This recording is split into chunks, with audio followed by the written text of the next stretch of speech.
Movie शुरू होती है ड्रैकुला के मेंशन से, जहां हम देखते हैं कि सालों से अकेला होने के कारण वह बहुत उदास है। यहाँ वह अपने 3 बैट्स और एक सर्वेंट रेनफील्ड के साथ रहता है। तभी अचानक उसे एक लड़की एमा का फोन आता है, जो उन्हें एक कॉस्ट्यूम स्टोर समझकर वैम्पायर ड्रेस ऑर्डर करती है। ड्रैकुला उसे अपनी असलियत बताता है, लेकिन एमा इसे मजाक समझकर फोन काटने लगती है। यह सुनकर ड्रैकुला उसे फोन काटने से मना करता है और बताता है कि बहुत टाइम बाद वह किसी से बात कर रहा है। वह उससे उसका नाम पूछता है और अपना दोस्त बनने को कहता है, लेकिन तभी पैर फिसलने से एमा का फोन एक ड्रेन में गिर जाता है। ड्रैकुला तुरंत ड्रेनफील्ड बुलाकर उसे एमा को ढूंढने को कहता है, क्योंकि वह उसे अपनी वाइफ बनाना चाहता है। यहाँ पता चलता है कि एमा भी अपनी लाइफ से बहुत परेशान है और वह अपनी फ्रेंड शाइन को सारी प्रॉब्लम बताती है। पहला है उसका बेटा मैक्स, जो वैसे तो बहुत इंटेलिजेंट है, लेकिन स्कूल में सभी बच्चे उसे भूली करते हैं। दूसरा है उसकी बेटी फे, जिसे फैमिली वैल्यूज में कोई इंटरेस्ट नहीं है और वह बस अपने लिए एक बॉयफ्रेंड ढूंढना चाहती है। तीसरा उसका हस्बैंड फ्रैंक, जो सारा दिन बस काम में बिजी रहता है और इस वजह से वह कोई टाइम नहीं दे पाता। आखिर में वह अपने बारे में बताती है कि कैसे उसका बुक स्टोर भी उसे कोई भी प्रॉफिट नहीं दे रहा और वह अपनी फैमिली के लिए कुछ भी नहीं कर पा रही है। उसकी प्रॉब्लम सुनकर शाइन उसे एक कॉस्ट्यूम पार्टी के बारे में बताती है और कहती है कि शायद इससे वह अपनी फैमिली के साथ एक अच्छा टाइम बिता सकती है, लेकिन हमेशा की तरह उसकी फैमिली इसमें कोई इंटरेस्ट नहीं दिखाती। और तब एमा कहती है कि उसने ऑलरेडी उनके लिए एक ड्रेस फाइनल कर लिया है और अब वह इससे पीछे नहीं हट सकते।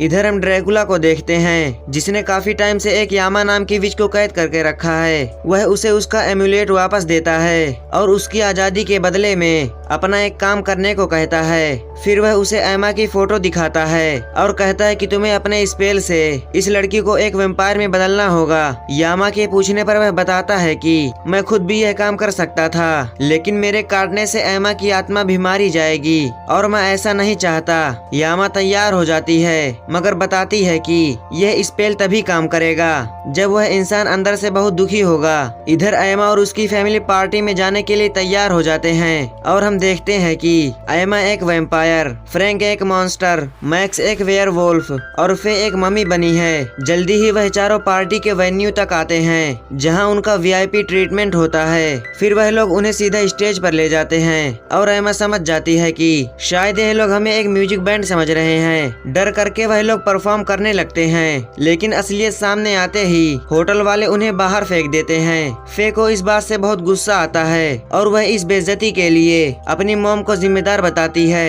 एमा को बहुत दुख होता है और वह परेशान होकर रोने लगती है। तभी वह विच वहाँ आती है और कहती है कि वह उसकी सारी प्रॉब्लम दूर कर सकती है, जिससे उसकी लाइफ फिर से खुशहाल हो जाएगी। इससे पहले कि वह लोग कुछ समझ पाएं, यामा अपना स्पेल शुरू कर देती है और आसमान से एक तेज रोशनी निकलकर उनकी फैमिली से टकराती है। वह लोग नोटिस करते हैं कि वह सभी उन्हीं मॉन्स्टर में बदल गए हैं, जिनकी ड्रेस उन्होंने पहनी हुई थी। एमा यामा से यह सब ठीक करने को कहती है, लेकिन वह बताती है कि मैं तो सिर्फ तुम्हें बदलने आई थी, लेकिन शायद तुम्हारी फैमिली भी अंदर से दुखी थी और इसीलिए तुम सब चेंज हो गए हो। ये कहकर यामा वहाँ से गायब होने लगती है, लेकिन एम्यूलेट की पावर कम होने से वो ज्यादा दूर नहीं जा पाती। एमा उसका पीछा करती है और एक जगह उसे पकड़ लेती है। यहाँ उसे पता चलता है कि यामा अपने एम्यूलेट को चार्ज करने ओकुलस लोंडा नाम की जगह जाने वाली है, लेकिन इससे पहले कि वह कुछ और जान पाए, यामा अपनी बची कुची पावर से फिर से गायब हो जाती है। आगे हम देखते हैं कि मैक्स अपने नए रूप से अपने भूली करने वाले दोस्तों को सबक सिखाने जाता है और उन सबको वहाँ से डराकर भगा देता है। फे भी अपने क्रश के घर जाती है, लेकिन वह उसको इस भद्दे रूप में देखकर डर जाता है और उसे वहाँ से जाने को कहता है। इधर एमा और फ्रैंक भी वापस घर आ जाते हैं, जहाँ फे एक बार फिर इन सब प्रॉब्लम के लिए अपनी मॉम को बुरा भला बोलती है। एमा उन्हें यकीन दिलाती है कि वह किसी तरह उस विच को ढूंढकर अपना इंसानी रूप वापस पालेंगे और इसके लिए उन्हें बस ओकुलस लोंडा तक जाना होगा। यहाँ मैक्स बताता है इसका मतलब है लंदन आई, जो कि यूके का एक टूरिस्ट अट्रैक्शन है और उसने पढ़ा पढ़ा है कि वह एक पुरानी मैजिकल जगह पर बना है। यह सुनकर सारे लोग यामा को ढूंढने के लिए लंदन आई जाने का प्लान बनाते हैं। आगे एक सीन में हम यामा को देखते हैं जो एम्यूलेट की पावर कम होने की वजह से लंदन के बजाय अलग अलग जगह पर पहुंच रही है। इधर एमा शाइन को बुलाती है ताकि वह उनकी मदद कर सके और वह सब उसकी गाड़ी में एयरपोर्ट तक आते हैं। यहाँ काउंटर पर वह ऑफिसर को बेवकूफ बनाने की कोशिश करते हैं, लेकिन वह समझ जाती है कि जरूर कुछ गड़बड़ है और तुरंत सिक्योरिटी को फोन मिलाती है। तभी फे अनजाने में अपनी पावर को यूज करती है और ऑफिसर उन्हें प्लेन में जाने की परमिशन दे देती है। प्लेन में वह अपनी पावर यूज करके सबको फ्री में चॉकलेट खिलाती है, लेकिन देखती है कि एमा कुछ अलग फील कर रही है। पता चलता है कि वैम्पायर होने के कारण उसे ब्लड पीने की क्रेविंग हो रही है और इसी चक्कर में वह एक आदमी को पकड़ लेती है। तभी वहाँ सब कुछ फ्रीज हो जाता है और पता चलता है कि ड्रैकुला उसका पीछा करते हुए यहाँ आ पहुँचा है। वह कहता है कि मेरे पास तुम्हारी क्रेविंग का इलाज है जिससे तुम्हें इंसानों का खून नहीं पीना पड़ेगा, और फिर वह उसे अपने साथ चलने को कहता है। एमा मान जाती है और सब देखते हैं कि एमा वहाँ से गायब है। इधर जेट में ड्रैकुला एमा को एक कैप्सूल देता है जिससे उसकी प्यास खत्म हो जाती है। एमा उससे मदद करने का कारण पूछती है तो ड्रैकुला उसे बताता है कि मैं तुमसे प्यार करता हूँ और वह उसे हमेशा के लिए यहीं रहने को कहता है और बताता है कि वह दोनों मिलकर दुनिया भर की सैर कर सकते हैं। एक पल के लिए एमा भी उसकी बातों में आ जाती है, लेकिन तभी उसे उसकी फैमिली का ध्यान आता है और वह कहती है कि वह अपनी फैमिली के बिना नहीं रह सकती।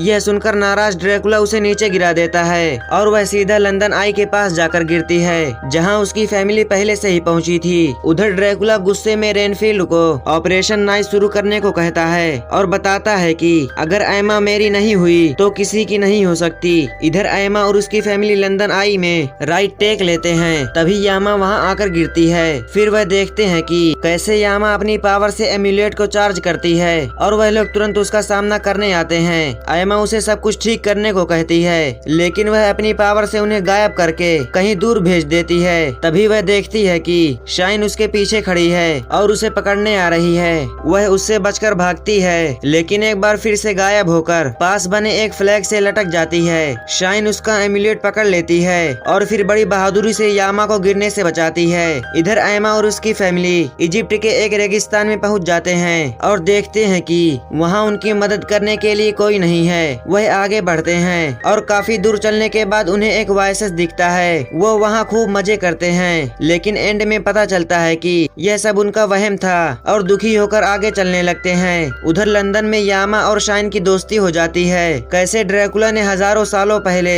उसे कैद किया हुआ था और उसी से आजादी पाने के लिए उसने यह सब काम किया। शाइन उसे श्राप तोड़ने के बारे में पूछती है। तब यामा बताती है कि जिस दिन वह पूरी फैमिली अंदर से खुश हो जाएगी उसी दिन वह वापस अपने रूप में आ जाएंगे। यहाँ से सीन शिफ्ट होकर ड्रैकुला के मेंशन में आता है जहाँ वह रेनफील्ड को एक स्नो फ्लैग दिखाता है। फिर वह बताता है कि कैसे यह स्नो फ्लैग उसके पूरे फायर प्लेस को फ्रीज कर सकते हैं और ऐसे ही उसके पास हजारों हैं। वह इनसे सन को शूट करना चाहता है ताकि उसकी सनलाइट रोककर अर्थ को पूरी तरह से फ्रीज कर सके।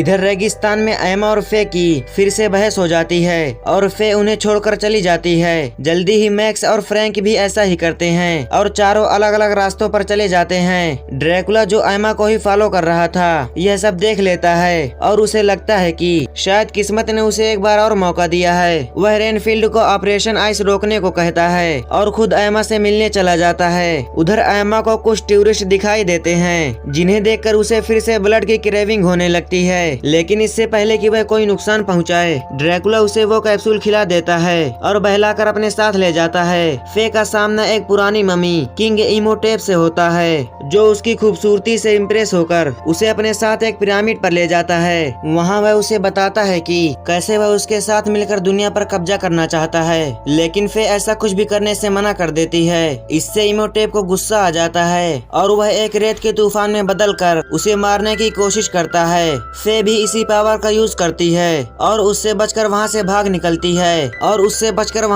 निकलती है। इधर फ्रैंक को कुछ मॉडल्स मिलती हैं जिनकी गाड़ी रेत में फंसी हुई है और वह अपनी ताकत यूज करके उन्हें वहाँ से निकलने में मदद करता है और इससे इम्प्रेस होकर वह उसको अपने साथ अपने होटल में ले जाती हैं। मैक्स भी रेगिस्तान में घूमते घूमते उसी होटल में पहुँच जाता है और गार्ड को डराकर अंदर चला जाता है। आगे का सीन ड्रैकुला के मेंशन का है जहाँ वह एक बार फिर से एमा को समझाता है है कि उसकी असली जगह इंसानों के बीच में नहीं बल्कि यहाँ है। एमा भी फाइनली ये एक्सेप्ट कर लेती है और ड्रैकुला उसे उसके रूम में भेजता है, जिसे देखकर एमा और भी ज्यादा इम्प्रेस हो जाती है। वह बेड पर उछलने लगती है, लेकिन फिर उसे अपनी फैमिली का ध्यान आता है और वह उन्हें याद करके रोने लगती है। तभी वहाँ शाइन और यामा आते हैं और एमा को गुस्से में देखकर शाइन उसे समझाती है कि यामा ने जो कुछ भी किया मजबूरी में किया था। वह बताती है कि और यहाँ मदद करने आई है। उधर होटल में हम फ्रैंक को देखते हैं जो मॉडल के साथ एंजॉय कर रहा है और तभी वहाँ फे आ जाती है। पता चलता है कि इमोटेप जबरदस्ती उसे अपने साथ ले जाना चाहता है, लेकिन तभी मैक्स वहाँ आकर उसे चैलेंज करता है। इमोटेप खुद को एक बड़े बीटर में बदल लेता है, लेकिन फ्रैंक की ताकत के आगे नहीं टिक पाता